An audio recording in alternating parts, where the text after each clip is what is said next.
الحمد لله وحده، والصلاة والسلام على من لا نبي بعده، صاحب التاج والمعراج، سيد الإنس والجنات، محبوب رب الأرض والسماوات، الذي اسمه مكتوب في الإنجيل والتوراة، أرسله الله تعالى بالحق بشيرا ونذيرا، وداعيا إلى الله بإذنه وسراجا منيرا. أما بعد، فأعوذ بالله من الشيطان الرجيم. بسم الله الرحمن الرحيم. ولقد آتيناك 7 من المثاني والقرآن العظيم. صدق الله العظيم. لائق سب احترام بزرگوں اور دوستوں، عزیز طلبہ اور طالبات، آج کی یہ مبارک مجلس تکمیل حفظ قرآن کی مجلس ہے۔ جو طلباء نے حفظ قرآن مکمل کرنے کی سعادت حاصل کی ہے، آج کی مجلس کے دولہا یہی بچے ہیں، یہی حافظ قرآن ہے۔ انہی کی وجہ سے مجلس کی رونق ہے، زینت ہے اور وقار ہے۔ یہ جو طلباء کو آج دولت ملی ہے، جو بے بہا دولت ہے، بے بدل نعمت ہے، یقیناً یہاں تک پہنچنے کے لیے ان بچوں نے بڑے مجاہدات کیے، بڑی محنتوں اور مشقتوں سے اس مقام تک پہنچے ہیں۔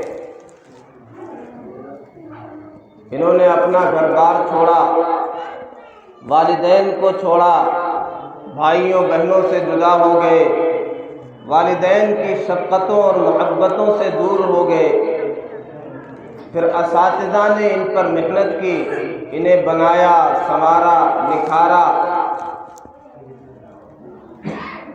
بے پناہ قربانیاں۔ ایک وہ بچے جو ہمارے گھروں پر رہتے ہیں، کم سنی بچپن میں 7 سال 8 سال کی عمر میں مدرسے میں آ گئے۔ گھروں میں پلنے والے بچے کتنا لاڈ اور پیار ہوتا ہے، کیسے ان کے ناز اور نخرے ہوتے ہیں، یہ کھانا پسند نہیں، یہ لباس پسند نہیں، یہ جگہ پسند نہیں، لیکن یہ بھی بیچارے بچے اللہ کے لیے، اللہ کے دین کے لیے، قرآن کے لیے کتنی مشقتیں برداشت کرتے ہیں۔ اور اب تو الحمدللہ مدارس میں انتظام بہتر ہونے لگا ہے، کھانا بھی اچھا ہونے لگا ہے، رہنے کا انتظام بھی اچھا ہونے لگا۔ پہلے تو بڑی تکلیفیں ہوتی تھی، پھر بھی اب کتنی بھی سہولت ہو جائے لیکن گھر جیسا انتظام نہیں ہو سکتا، گھر جیسا کھانا بھی نہیں ہو سکتا، گھر جیسی سہولت ہرگز نہیں ہو سکتی۔ اور بعض جگہ تو اساتذہ تعدیب کے بجائے تعذیب بھی کرتے ہیں، حالانکہ انہیں حکم یہ ہے کہ ادب سکھلانا ہے، قرآن سکھلانا ہے، لیکن سزائیں بھی دی جاتی ہیں۔ یہ قربانیاں ہیں۔ یہ جو بچے اتنی آسانی سے ہم سمجھتے ہیں حافظ ہو گئے، اتنا آسان نہیں ہے۔ سب سے پہلے تو اللہ کا کرم ہے، اللہ کی عطا ہے، اللہ کا فضل ہے۔ این سعادت بزور بازو نیس، تانا بخشد خدائے بخشیدہ۔ رب کی عطا نہ ہو، رب کی نوازش نہ ہو تو یہ سعادت کوئی حاصل نہیں کر سکتا۔ کتنے دنیا سے تمنائیں کرتے ہوئے چلے جاتے ہیں لیکن انہیں یہ دولت حاصل نہیں ہوتی۔ کتنے اپنے بچوں کو حافظ بنانا چاہتے ہیں لیکن ان کی تمنا اور آرزو پوری نہیں ہوتی۔ تو یہ رب کی عطا ہے جو یہ بچوں کو ملی یا جو دیگر حفاظ کرام کو ملتی ہے۔ اور عجیب بات ہے، یہ چھوٹے چھوٹے معصوم بچے 7 سال کے، 8 سال کے، بلکہ 6 سال کے، 5 سال کے بچے بھی حافظ ہو جاتے ہیں۔ یہ بھی عجیب قرآن کا معجزہ ہے۔ جن پر اپنے بھروسہ نہیں کرتے، جن پر والدین ٹرسٹ نہیں کرتے، کہیں جانا ہو گھر چھوڑ کر کے کسی رشتہ دار کے یہاں، کسی عزیز کے یہاں، اور بچوں کو چھوڑ کر کے جانا ہو، چھوٹے بچوں کو، تو کیا کرتے ہیں؟ گھر کی چابی اس کے حوالے نہیں کرتے۔ 1 دن کی بات ہے، 2 دن کی بات ہے، چچا کے گھر رہ لینا، خالہ کے گھر رہ لینا، فلاں رشتہ دار کے یہاں چلے جانا، چابی اس کے حوالے نہیں کرتے۔ کیوں؟ ابھی کم سن ہو، نادان ہو، ناسمجھ ہو، کوئی تمہیں بیوقوف بنا سکتا ہے، کوئی تم سے چابی مانگ کر کے گھر کا نقصان پہنچا سکتا ہے، مال لے سکتا ہے۔ قربان جائیے، جن پر اپنے بھروسہ نہیں کرتے، اللہ رب العزت والجلال ان معصوم بچوں پر بھروسہ کرتا ہے، اپنا مقدس کلام اللہ تبارک و تعالیٰ ان کے سینوں میں، ان کے دلوں میں اتار دیتا ہے۔ شاہ ولی اللہ محدث دہلوی رحمۃ اللہ علیہ فرماتے ہیں، پہلی آسمانی کتابیں وہ تختیوں کی شکل میں لکھی ہوئی انبیاء کرام علیہم الصلاۃ والتسلیم کے حوالے کی گئی، ان پر آئی، لیکن قرآن نبی اکرم صلی اللہ علیہ وسلم کے قلب اطہر پر اتارا گیا، آپ کے دل پر اتارا گیا، دل پر نازل کیا گیا۔ تو فرماتے اس میں اشارہ یہ ہے کہ پہلی کتابیں چونکہ لکھی ہوئی شکل میں تھی، اس میں ممکن تھا تبدیلی کرنا، تحریف کرنا، لیکن کلام اللہ قرآن مجید نبی اکرم صلی اللہ علیہ وسلم کے قلب اطہر پر نازل کر کے یہ بتلا دیا گیا کہ یہ علم سینہ بسینہ منتقل ہوگا۔ نبی اکرم صلی اللہ علیہ وسلم کے صحابہ اپنے سینوں میں اسے محفوظ کریں گے، ان کے شاگرد صحابہ سے سینوں میں محفوظ کریں گے، یہ سلسلہ سینہ بسینہ چلے گا۔ تو اللہ نے اس امت پر اعتماد کیا ہے، اس کے کندھوں پر اعتماد کیا ہے کہ یہ امانت کو لے کر کے چلیں گے، ان کے سینے اس امانت کو لے کر کے چلیں گے۔ یہ انتہائی قابل مبارکباد ہے یہ طلباء جنہوں نے حفظ قرآن مکمل کیا ہے، انتہائی قابل مبارکباد ہیں اساتذہ قاری عبد المعید صاحب اور دیگر اساتذہ جنہوں نے ان پر محنت کی ہے، انہیں اس قابل بنایا ہے کہ آج حافظ قرآن ہوں گے۔ ان کے والدین بھی انتہائی قابل مبارکباد ہیں۔ یہ تو ایک چھوٹی سی مجلس ہے جو انہیں ایک عزت بخشی جاتی ہے، اور وہ بھی ہم کما حقہ عزت نہیں بخشتے۔ جس طرح ان کا اکرام ہونا چاہیے، جس طرح نوازشیں ہونی چاہیے، جس طرح ہمیں ان کا ایک مقام اسٹیٹس رکھنا چاہیے، وہ ہم نہیں رکھتے۔ خیر ٹھیک ہے، دنیا میں ملے نہ ملے، لیکن اللہ رب العزت والجلال تمام عالم کے سامنے جب ساری دنیا کے لوگ جمع ہوں گے تو ان کو اللہ تعالیٰ جو مقام عطا کرے گا وہ دنیا والے دیکھ کر کے رشک کریں گے۔ ان کے والدین کو وہ مقام عطا کیا جائے گا، نور کے منبر پر انہیں بٹھایا جائے گا، اور پھر البس والداہ، ان کے والدین کو تاج پہنایا جائے گا، ضوءہ احسن من ضوء الشمس والقمر، ایسا خوبصورت تاج پہنایا جائے گا، ایسا روشن تاج پہنایا جائے گا جس کی روشنی سورج اور چاند سے بھی زیادہ تیز ہوگی۔ جب والدین کو اس طرح سے نوازا جائے گا، ایسا اکرام ہوگا، تو پھر جو بچے جنہوں نے اتنی محنت کی ہے، جو خود حافظ قرآن بنے ہیں، ان کا کیا مقام ہوگا۔ یہاں سے ایک بات کی اصلاح ضروری ہے۔ والدین کا مزاج یہ ہے، کیونکہ پتہ ہے فضیلت یہ ہے کہ بچے حافظ قرآن بن جائیں گے تو ہمیں تاج مل جائے گا، اس لیے جیسے ہی بچے حافظ قرآن ہو جاتے اب یہ مطمئن ہو گئے کہ اب تو تاج مل ہی گیا۔ لہذا جب والدین مطمئن ہو گئے تو بچے تو ابھی کچے ہوتے ہیں، ناسمجھ ہوتے، وہ بھی مطمئن ہو جاتے۔ اب سمجھتے ہیں آگے کوئی ذمہ داری نہیں، بس حافظ قرآن ہو گئے، پورا قرآن یاد کر لیا، اب اسے برقرار رکھنا، اسے یاد رکھنا، آگے تراویح سنانا، اس کے معانی کو سمجھنا، اس کی تبلیغ کرنا، اس پر عمل کرنا، اس کو دنیا میں عام کرنا۔ سمجھتے نہیں یہ تو ہماری ذمہ داری نہیں، نہ والدین اب اس پر کوئی توجہ دے رہے ہیں، نہ ہمیں کوئی فکر ہے، تو والدین تو اس میں مگن ہے، ہمیں تاج مل گیا۔ یقیناً یہ بہت بڑی سعادت ہے کہ حافظ ہو گئے، لیکن ستاروں سے آگے جہاں اور بھی ہے، میرے پائے طلب کو آسماں کے پار جانا ہے، ابھی اور بھی بہت کچھ حاصل کرنا ہے۔ اس لیے کسی نے لطیفہ لکھا تھا کہ اگر حافظ قرآن رمضان میں انتقال ہو گیا تب تو ان کا بیڑا پار ہو جائے گا، بہت اونچے درجے تک جا کر کے پہنچیں گے، جنت کے اعلیٰ درجے تک پہنچ سکتے ہیں۔ کیوں؟ حدیث میں ہے اقرأ وارتقی ورتل کما کنت ترتل فی الدنیا فإن منزلك عند آخر آیۃ تقرأها۔ حافظ قرآن سے کہا جائے گا، صاحب قرآن سے کہا جائے گا کہ قرآن پڑھتا جا اور جنت کے درجوں پر چڑھتا جا، تیرا ٹھکانہ آخری آیت ہوگی جو تو پڑھے گا وہ تیرا ٹھکانہ ہو، تو پڑھتا جائے گا، جنت کے درجات کو چڑھتا جائے گا۔ حفاظ کرام آج کے عموماً رمضانی حافظ ہوتے ہیں، رمضان میں پڑھتے ہیں، رمضان میں یاد رہتا ہے، تو رمضان میں اگر انتقال ہوا تب تو درجات پہ چڑھتے چلے جائیں گے، لیکن بیچ میں انتقال ہو گیا تو یاد نہیں تو پڑھیں گے کیسے؟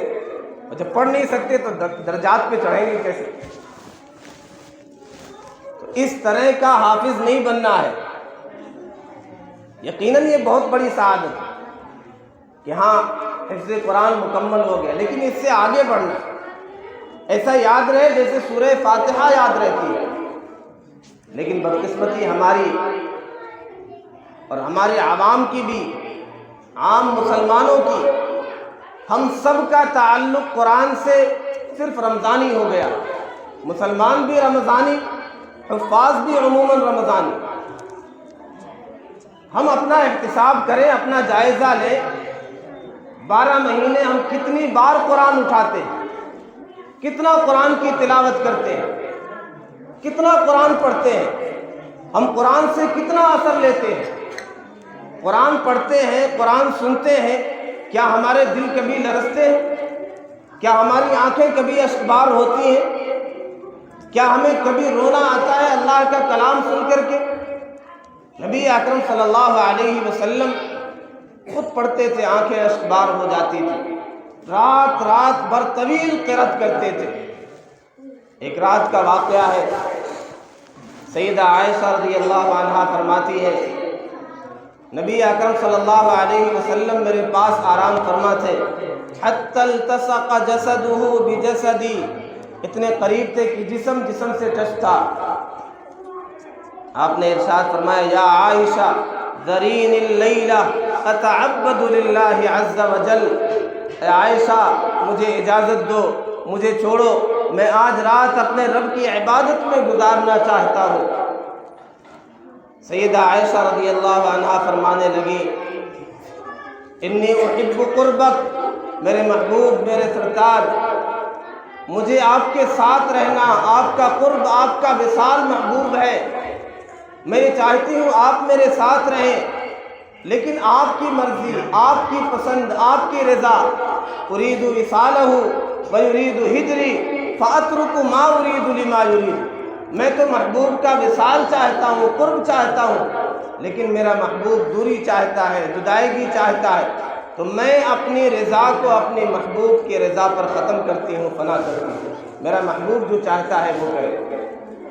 فرمایا سیدہ عائشہ رضی اللہ عنہا نے انی احب قربک ولیکن اصنع ما شئت، مجھے تو آپ کا قرب محبوب ہے لیکن آپ کی مرضی، آپ جو چاہیں کریں۔ رحمت عالم صلی اللہ علیہ وسلم اٹھے، نماز کے لیے کھڑے ہو گئے، اتنی لمبی نماز، صبح تک مشغول رہے نماز میں، روتے رہے، تلاوت کرتے رہے، لمبے سجدے، لمبے قیام۔ ایک اور موقع پر سیدہ عائشہ رضی اللہ عنہا فرماتی ہیں کہ پیارے آقا صلی اللہ علیہ وسلم جب رات کو کھڑے ہوتے تھے نماز کے لیے، یصلی اربعا فلا تسأل عن حسنہن وطولہن، ایسی لمبی لمبی رکعت ہوتی تھی، کیا شاندار، کیسی حسین، کیسی لمبی ہوتی، پوچھئے مت۔ فجر کی اذان ہو گئی، سیدنا بلال رضی اللہ تعالیٰ عنہ انہوں نے آ کر کے آپ صلی اللہ علیہ وسلم کو اطلاع دی۔ دیکھا پیارے آقا صلی اللہ علیہ وسلم نماز میں مشغول ہیں، عبادت میں مشغول ہیں، رو رہے ہیں، اتنا روئے حتی بل لحیتہ، داڑھی مبارک تر ہو گئی۔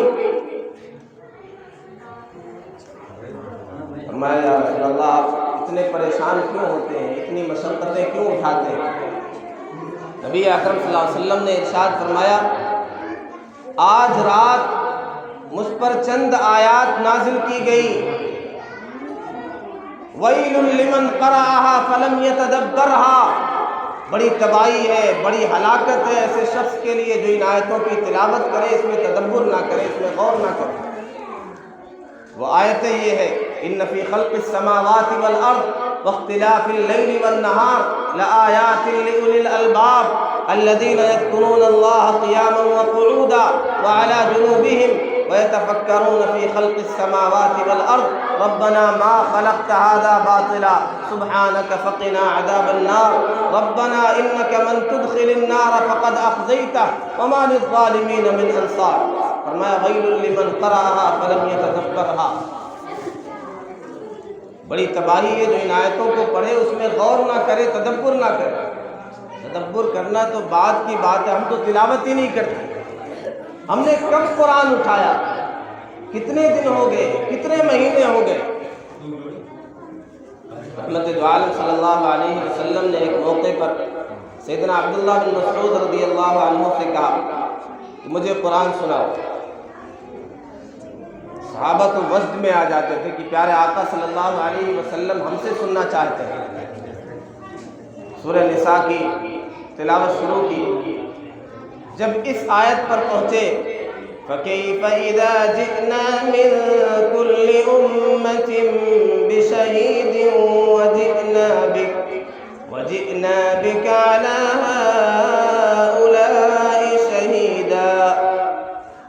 جب اس آیت پر پہنچے آپ صلی اللہ علیہ وسلم نے کہا رک جاؤ، فرماتے فَإِذَا عَيْنَاهُ تَذْرِفَانِ، میں نے دیکھا پیارے آقا صلی اللہ علیہ وسلم کی آنکھیں اشکبار تھی۔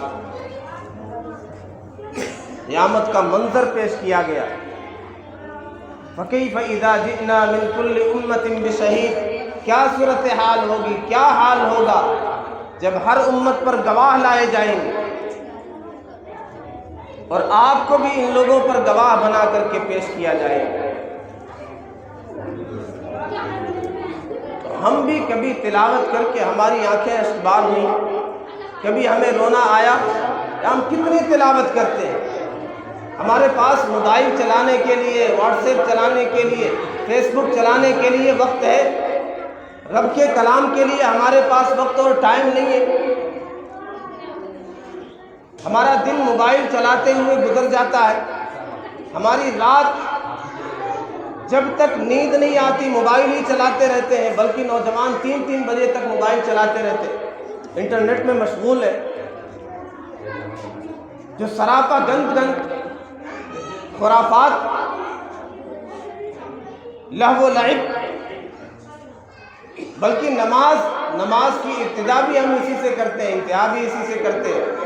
ابھی تک تو یہ سنا جاتا تھا تحریمھا التکبیر تحلیلھا التسلیم، تکبیر سے شروع ہوتی ہے، سلام پہ نماز ختم ہوتی ہے، لیکن یہ مزاج بن گیا، یہ عادت ہو گئی، ایسے ہم بگڑ گئے، ہمارا معاشرہ ایسے اس کی لت میں مبتلا ہو گیا کہ نماز شروع کرنے سے پہلے موبائل دیکھا جا رہا ہے، نماز ختم ہو رہی سب سے پہلے موبائل یاد آ رہا ہے۔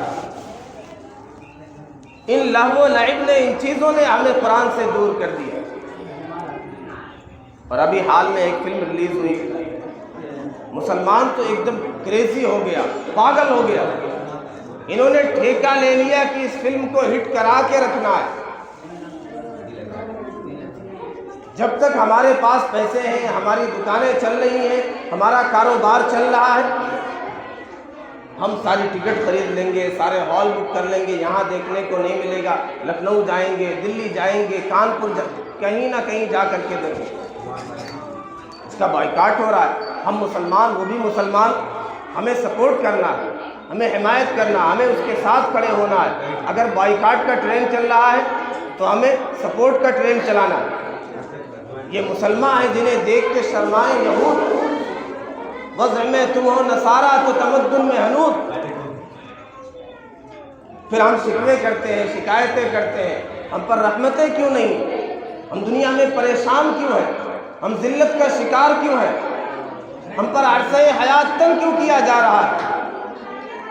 رحمتیں ہیں تیری اغیار کے کاشانوں پر، برف گرتی ہے تو بیچارے مسلمانوں پر۔ رب کی رحمتیں سیدنا ابو بکر صدیق، سیدنا عمر، سیدنا عثمان غنی، سیدنا علی، بلال، طلحہ، عبد الرحمن بن عوف، ان حضرات پر رب کی رحمتیں اترتی تھیں۔ یہ رب کی رضا والے کام کرنے والے تھے، پیارے آقا صلی اللہ علیہ وسلم کے نقش قدم پر چلنے والے تھے، قرآن سے محبت کرنے والے تھے۔ أَتَسْتَبْطِئُونَ بِالرَّحْمِ وَأَنَا أَسْتَبْطِئُ بِالرَّجْمِ۔ تم یہ سمجھتے ہو کہ اللہ کی رحمت میں دیر کیوں ہو رہی ہے؟ ہماری نصرت اور اعانت کیوں نہیں کی جا رہی؟ اللہ والے یہ سمجھتے ہیں کہ پتھر کیوں نہیں برس رہے، اس قوم کو ہلاک کیوں نہیں کیا جا رہا، انہیں دھسایا کیوں نہیں جا رہا؟ ہماری جو حرکتیں ہیں، ہماری جو صورتحال ہے، ہمارے پاس موبائل کے لیے ٹائم ہے، نیٹ کے لیے ٹائم ہے، فلمیں دیکھ، تین بلکہ ایسے بھی پاگل، ایسے بھی احمق لوگ ہیں 100 مرتبہ ایک فلم دیکھتے ہیں۔ اگر اتنا وقت ہم قرآن کے لیے لگا دیں، ہم حافظ قرآن ہو جائیں۔ یہ کہا جاتا ہے بڑی عمر میں قرآن کیسے یاد ہوگا؟ صحابہ کرام میں سے اکثر نے بڑی عمر میں قرآن یاد کیا۔ جتنا وقت ہم موبائل کو دیتے ہیں، فلموں کو دیتے ہیں، لہو و لعب کو دیتے ہیں، دنیاوی مشاغل کو دیتے ہیں، اگر قرآن کو اتنا وقت دے تو ہم بھی حافظ قرآن ہیں۔ یہ تو کم سے کم وہ صورت ہے جو پیارے آقا صلی اللہ علیہ وسلم کا معمول تھا، رات کو پڑھنے کا، صبح کو پڑھنے کا، دن میں پڑھنے کا، جس کی فضائل بے شمار آئے، جس کے بارے میں آپ نے کہا میرا دل یہ چاہتا ہے کہ الف لام میم سجدہ، سورہ تبارک الذی اور دیگر صورتیں میں چاہتا ہوں ہر مومن کے دل میں ہو، کم سے کم یہ تو یاد ہو جائے۔ لیکن سورہ فاتحہ کتنوں کو یاد نہیں، آیت الکرسی کتنوں کو یاد نہیں۔ ہاں فلمیں یاد ہیں، ان کے نام اور سارے ریکارڈ یاد ہیں، سارے ایکشن یاد ہیں۔ ایسے پاگل ہو گئے مسلمان، پوسٹر کے ساتھ فوٹو کھنچا رہے ہیں، گانے شیئر کر رہے ہیں، گانوں پر ڈانس کر رہے ہیں۔ وہ قوم جسے پہلا پیغام دیا گیا تھا اقرأ بسم ربک الذی خلق، اپنے رب کا، اپنے پروردگار کا نام لے کر کے پڑھیے، تعلیم و تعلم کو عام کیجئے۔ Read with the name of your Lord who created everything۔ انہوں نے اس پیغام کو تبدیل کر دیا ڈانسنگ اور ناچنے سے اور گانے سے اور لہو و لعب سے۔ انہیں ہم امت اقرا نہیں ہیں، ہمیں تو ناچنا آتا ہے، ہمیں تو گانا آتا ہے، ہمیں تو لہو و لعب میں آگے بڑھنا ہے۔ اس فیلڈ میں ہم سے کوئی آگے نہیں بڑھ سکتا، تعلیم کے میدان میں ہمیں اس سے کوئی سروکار نہیں۔ بدقسمتی ہماری ناچنے گانے والوں کو اپنا ہیرو بنا لیتے، اپنا قائد بنا لیتے۔ بچے حافظ قرآن بنے، انہیں کیا نوازا گیا، کیا ان کا اکرام کیا؟ ہمیں چاہیے ایسے بچے جو تعلیمی میدان میں آگے بڑھیں، حافظ قرآن بنے، عالم بنے، ان کی حوصلہ افزائی کی جائے، ان کو نوازا جائے، انعامات دیے جائیں۔ اس کے علاوہ دنیاوی تعلیم میں بھی جو آگے بڑھے، ڈاکٹر بنے، انجینئر بنے، انہیں بھی انعام و اکرام سے نوازا جائے۔ پتہ چلے کہ ہم امت اقرا ہیں، تعلیم سے ہمارا خاص تعلق ہے، علم سے ہمیں خاص محبت ہے۔ جب ان چیزوں کو پروموٹ کریں گے، ان چیزوں کو آگے بڑھائیں گے تو معاشرہ ہمارا علم کے میدان میں آگے بڑھے گا۔ لیکن ہم نے ان چیزوں کو پروموٹ کرنا، ایسے لوگوں کی حوصلہ افزائی کرنا چھوڑ دیا۔ یہی لوگ ناچنے گانے والے آگے بڑھ رہے ہیں، ان کی حوصلہ افزائی کی جا رہی۔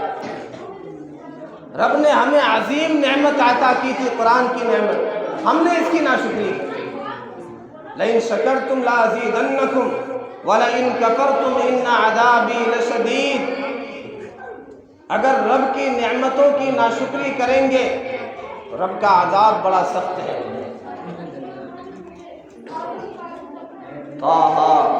ما انزلنا علیک القرآن لتشقی، ہم یہ سمجھتے ہیں قرآن پڑھ لیں گے، حافظ بن جائیں گے، مولوی بن جائیں گے، کیا ہوگا؟ دنیا میں عزت نہیں ہوگی، پیسہ کہاں سے کمائیں گے؟ ہم نے صرف دنیا کو سمجھا کہ یہی مستقبل ہے، کہتے ہیں فیوچر کیسے برائٹ ہوگا، کیا ہوگا؟ اللہ تبارک و تعالیٰ یہ ارشاد فرما رہا ہے ما انزلنا علیک القرآن لتشقی، اے محبوب ہم نے یہ کلام، یہ قرآن آپ پر اس لیے نہیں نازل کیا کہ آپ شقی ہو جائیں، پریشانیوں کا شکار ہو جائیں، مغلوب ہو جائیں، خائب و خاسر ہو جائیں۔ نبی اکرم صلی اللہ علیہ وسلم مکی دور میں دیکھا لوگ اس دین برحق کو قبول نہیں کر رہے، قرآن کے پیغام کو قبول نہیں کر رہے، صحابہ کو اذیتوں سے گزارا جا رہا ہے، پریشان کیا جا رہا ہے، تو آپ کو دلی تکلیف تھی۔ ایک روایت یہ ہے کہ آپ رات میں بہت زیادہ جاگتے تھے، بڑی لمبی قرات کرتے تھے، بہت طویل نمازیں پڑھا کرتے تھے، تو اللہ تبارک و تعالیٰ نے تسلی دی کہ آپ کو پریشان ہونے کی ضرورت نہیں، نہ آپ کا دشمن آپ پر غالب ہوگا، نہ آپ کے صحابہ کی پریشانیاں ہمیشہ رہیں گی، یہ خائب و خاسر نہیں ہو سکتے، نہ آپ خائب و خاسر رہیں گے۔ ہم نے قرآن اس لیے اتارا نہیں ہے کہ آپ پریشان رہیں، آپ مغلوب رہیں، آپ خسارے کا شکار ہو جائیں۔ قرآن اس لیے اتارا گیا ہے کہ یہ بلندیاں عطا کرے گا، یہ ترقی عطا کرے گا، یہ غلبہ عطا کرے گا، یہ سعید بنا دے گا۔ دنیا میں بھی یہ لوگ نیک بخت ہوں گے جو قرآن کو تھامنے والے، قرآن کو حفظ کرنے والے، قرآن کے مطابق زندگی گزارنے والے، یہ دنیا میں بھی کامیاب رہیں گے، آخرت میں بھی کامیاب ہوں گے۔ جب سارے عالم کے لوگ پریشان ہوں گے، نفسا نفسی کا عالم ہوگا، کوئی کسی کے کام نہیں آئے گا، نہ مال کام آئے گا، نہ آل اولاد کام آئیں گے۔ یوم یفر المرء من اخیہ وامہ وابیہ وصاحبتہ وبنیہ لکل امرئ منہم یومئذ شأن یغنیہ۔ والدین، بیوی، بھائی، کوئی کسی کے کام نہیں، ہر ایک دوسرے کو چھوڑ دے گا، نفسا نفسی کا عالم ہوگا، ایک ہولناک منظر ہوگا، کلیجے منہ کو آ رہے ہوں گے۔ یہ قرآن، یہ سورہ بقرہ، سورہ رحمان، سورہ فاتحہ، یہ اپنے پڑھنے والے کو، اپنے سے تعلق رکھنے والے کو اس دن نہیں چھوڑے گا۔ جب سارے لوگ چھوڑ دیں گے یہ قرآن ساتھ دے گا۔ اس لیے نبی اکرم صلی اللہ علیہ وسلم نے ارشاد فرمایا اقرأوا القرآن فإنه يأتي يوم القیامة شفیعا لأصحابہ، یہ قرآن پڑھا کرو، کیوں؟ یہ قرآن تمہارے لیے قیامت کے دن سفارشی بن کر کے آئے گا، اور یہ ایسا سفارشی ہے جس کی سفارش قبول کی جائے گی جب تک یہ رب کی رضا نہ عطا کروا دے گا، جب تک تمہیں جنت میں داخل نہ کرا دے گا، یہ سفارش کرتا رہے گا، یہ تمہارا سپورٹ کرتا رہے گا، تمہارے لیے رب سے بات کرتا رہے گا، درخواست کرتا رہے گا۔ ہم نے اسے ہی چھوڑ دیا، ہم نے یہ سمجھا یہ قرآن صرف برکت کے لیے، صرف تعویذ بنانے کے لیے، صرف طاقوں میں سجانے کے لیے، یہ قرآن عمل کرنے کے لیے، یہ قرآن دنیا میں انقلاب لانے کے لیے۔ عجیب بات یہ، ہم نماز کو تو سمجھتے ہیں ٹھیک ہے اللہ کا حکم ہے، ہمارا کیسا عمل ہے قرآن پر؟ اسی قرآن میں میراث کا تذکرہ ہے، یوصیکم اللہ فی اولادکم للذکر مثل حظ الانثیین۔ میراث قرآن کے اعتبار سے تقسیم نہیں کرتے۔ اولاً تو ہمارا تعلق نہیں قرآن سے، جو تعلق ہے تو تلاوت کا، تلاوت سے آگے معانی نہیں سمجھتے، معانی سمجھتے تو عمل کرنے کے لیے تیار نہیں۔ وہ معزز کے زمانے میں مسلمان ہو کر آج ہم خوار ہوئے تارک قرآن ہو کر، پھر سے عزت چاہتے ہیں، غلبہ چاہتے ہیں، سربلندی چاہتے ہیں۔ قرآن کی طرف لوٹنا ہوگا، قرآن کو اپنا رہنما بنانا ہوگا، نہ نبی اکرم صلی اللہ علیہ وسلم کی ذات گرامی صرف برکت کے لیے، نہ قرآن صرف برکت کے لیے۔ وما ارسلنا من رسول الا لیطاع باذن اللہ، ہم نے جو بھی رسول بھیجے اس لیے کہ ان کی اطاعت کی جائے، ان کا کہا مانا جائے، ان کے مطابق اپنی زندگیوں کو تبدیل کیا جائے۔ وانزلنا الیک الذکر لتبین للناس ما نزل الیہم، اے محمد صلی اللہ علیہ وسلم آپ پر قرآن اس لیے نازل کیا گیا، ذکر اس لیے نازل کیا گیا تاکہ آپ لوگوں کے سامنے کھول کر کے بیان کریں۔ قرآن میں دو جگہ ثقیل کا لفظ استعمال ہے۔ ثقیل کے معنی بھاری، ان ہؤلاء یحبون العاجلہ ویذرون وراءهم یوما ثقیلا، یہ لوگ عاجلہ کو، جلدی چیز کو پسند کرتے ہیں، دنیا کو پسند کرتے ہیں، اور ایک بھاری دن کو اپنے پیچھے چھوڑ دیتے ہیں، اس کی فکر نہیں کرتے۔ دوسری جگہ قرآن میں ثقیلہ کا لفظ استعمال ہے، انا سنلقی علیک قولا ثقیلا، محبوب صلی اللہ علیہ وسلم ہم آپ پر قول ثقیل ڈالنے والے ہیں، ایک بھاری کلام آپ کو عطا کرنے والے۔ علماء حکمت یہ بیان کرتے ہیں قرآن میں یہ جو دو جگہ ثقیل کا لفظ آیا، ایک آخرت کے دن کے لیے جو انتہائی ہولناک دن ہوتا ہے اسے ثقیل کہا گیا، ایک قرآن کو قولا ثقیلا کہا گیا۔ اگر اس آخرت کی دن کی سختی سے بچنا چاہتے ہیں، یوم ثقیل سے بچنا چاہتے ہیں، تو قول ثقیل کو اختیار کریں۔ اگر نہیں بچنا چاہتے، پھنسنا چاہتے ہیں، اس کی کوئی قدر نہیں ہے تو ٹھیک ہے۔ ہمارے پاس یہ جو نعمت ہے یہ کسی کے پاس نعمت نہیں ہے، کسی بھی قوم کے پاس سب سے بڑی دولت، سب سے بڑی نعمت کتاب اور صاحب کتاب۔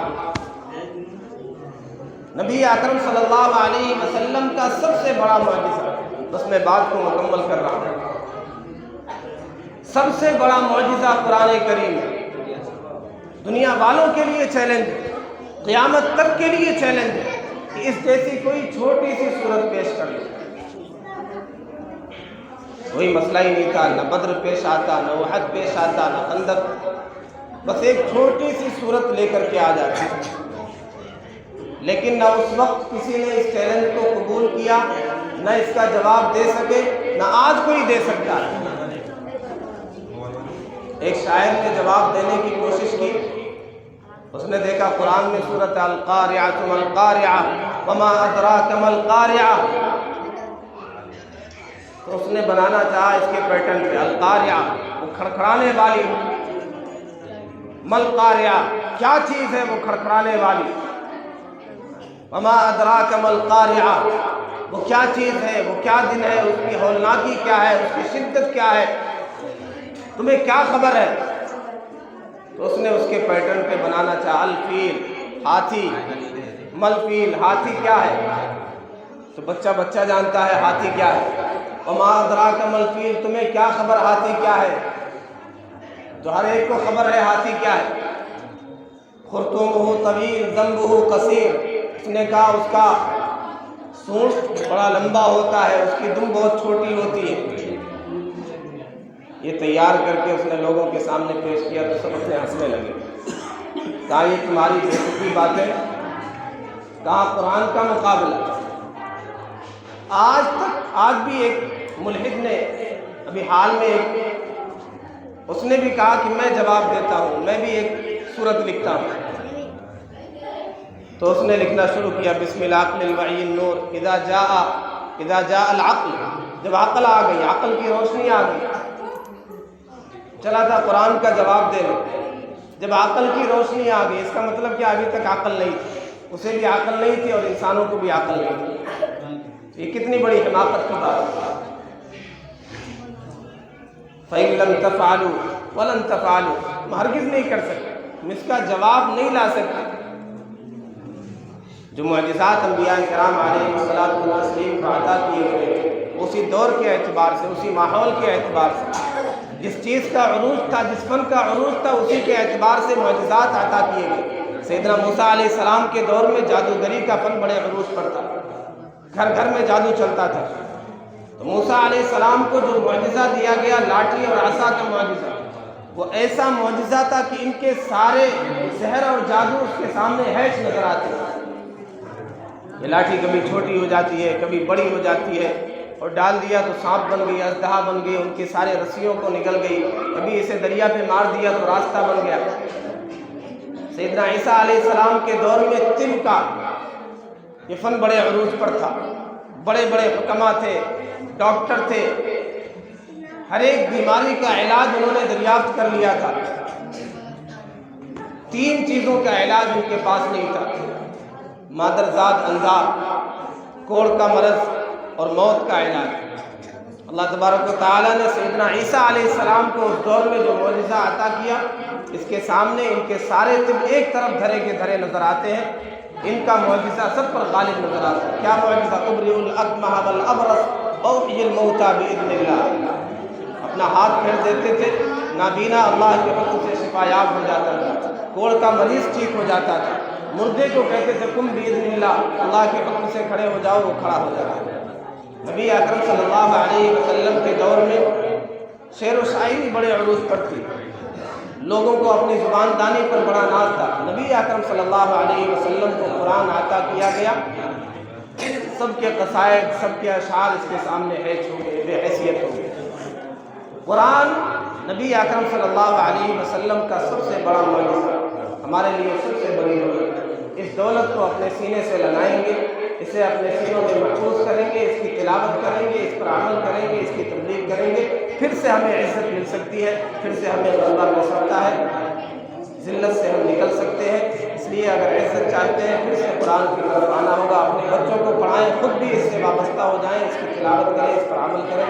اللہ رب العزت والجلال ہمیں قرآن سے وابستہ فرمائے۔ اگر تمہیں خواہی مسلمان زیستن نیست ممکن جز بقرآن زیستن، اگر مسلمان ہو کر جینا چاہتے ہو قرآن کے بغیر جینا ممکن نہیں ہے۔ اللہ ہمیں قرآن کے ساتھ جینے والا بنائے۔ بارک اللہ لنا الحمد للہ رب العالمین۔ آپ ہی دعا کریں۔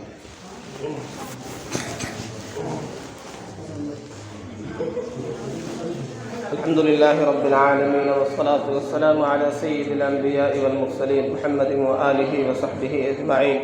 اللهم لك الحمد كله ولك الشكر كله، أنت كما أثنيت على نفسك لا أحصي ثناء عليك، اللهم أنت السلام ومنك السلام تباركت يا ذا الجلال والإكرام۔ ربنا آتنا في الدنيا حسنة وفي الآخرة حسنة وقنا عذاب النار۔ ربنا ظلمنا أنفسنا وإن لم تغفر لنا وترحمنا لنكونن من الخاسرين۔ ربنا لا تجعلنا فتنة للقوم الظالمين ونجنا برحمتك من القوم الكافرين۔ اللهم زين أخلاقنا بالقرآن، اللهم نور قلوبنا بالقرآن، اللهم نجنا من النار بالقرآن۔ رب کریم ہم آپ کے عاجز مسکین بندے ہیں، اے اللہ ہمارے گناہوں کو معاف فرما، یا اللہ ہماری خطاؤں سے صرف نظر فرما۔ رب کریم ہمارے سیئات کو حسنات سے مبدل فرما، یا اللہ جو گناہ ہمیں یاد ہیں وہ بھی معاف فرما، یا اللہ جن گناہوں کو ہم کر کے بھول گئے انہیں بھی معاف فرما۔ میرے مولا یقیناً ہمارے گناہ بہت زیادہ ہیں، لیکن میرے مولا آپ وسعت مغفرت والے ہیں، آپ کی وسعت مغفرت کے سامنے ہمارے گناہ کچھ بھی نہیں۔ یا اللہ ہمارے سارے گناہوں کو معاف فرما۔ میرے مولا جس طرح ہمارے عیوب پر، ہمارے گناہوں پر آپ نے ستاری کی چادر ڈالے رکھی ہے، میرے مولا ان سب کو مٹا دیجئے، ان سب پر معافی کا قلم پھیر دیجئے۔ رب کریم یہ مبارک مجلس جو سجائی گئی ہے، میرے مولا اس میں جو باتیں کہی گئی، اس میں جو غلطیاں کوتاہیاں ہوئیں اسے معاف فرما، جو قیمتی باتیں کہی گئی ہیں، جو قرآن و سنت کے مطابق باتیں کہی گئی ہیں، اس پر مجھے بھی ہم سب کو عمل کرنے کی توفیق عطا فرما۔ رب کریم یہ بچے جو حافظ قرآن ہوئے ہیں، میرے مولا جو دولت انہیں عطا ہوئی ہے، رب کریم اسے برقرار رکھنے، اسے یاد رکھنے، اس پر عمل کرنے، اس کی تبلیغ کرنے کی ان بچوں کو توفیق عطا فرما۔ میرے مولا ان بچوں کے مستقبل کو روشن فرما، ان کی دنیا کو بھی سنوار دیجئے، یا اللہ ان کی آخرت کو بھی سنوار دیجئے۔ میرے مولا ان کے والدین کو رب کریم ان کی ہر جائز ضرورتوں کو پورا فرما دیجئے۔